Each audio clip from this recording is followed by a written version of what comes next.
আমরা পরীক্ষা দিলেই ফেল করি। আর ফেল করবো না কেন? আমরা তো পড়ার সময় পাই না। কারণ 365 দিনে 1 বছর, এর মধ্যে 52 দিন শুক্রবার, তাহলে থাকে কত? 313 দিন।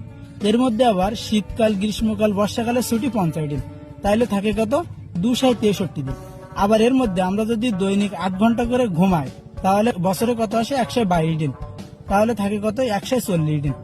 আবার এর মধ্যে যদি 1 ঘন্টা করে আমরা খেলার পিছনে ব্যয় করি, তাহলে কতদিন আসে? 15 দিন।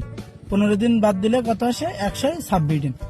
এর মধ্যে যদি 2 ঘন্টা করে খাওয়ার, গোসল করার পিছনে ব্যয় করি, তাহলে 30 দিন চলে যায়, তাহলে থাকে কত? 96 দিন।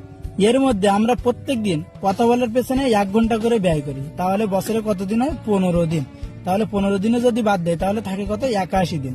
এর মধ্যে আমরা পরীক্ষা দেই খালি 35 দিন, তাহলে থাকে কত? 46 দিন। এর মধ্যে ঈদ আছে, বিভিন্ন উৎসব আছে, কনসার্ট আছে, এইসব জায়গায় যেতে যেতে আমাদের 40 দিন চলে যায়, তাহলে আর থাকে কয়দিন? মাত্র 6 দিন। এর মধ্যে আমরা তো বছরে 3 দিন কমপক্ষে অসুস্থ থাকবো, তাহলে আর থাকে কত? 3 দিন বাদ দিলে 3 দিন থাকে।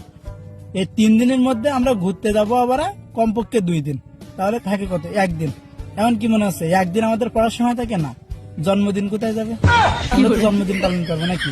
তার মানে জন্মদিনেও 1 দিন চলে যায়, তার মানে আমাদের পড়ার সময় পায় না। তো তাহলে আমরা পরীক্ষায় ফেল করবো না কেন? এই জন্য আমরা পড়ার সময় পাই না বলে পরীক্ষায় ফেল যাবো, ঠিক আছে?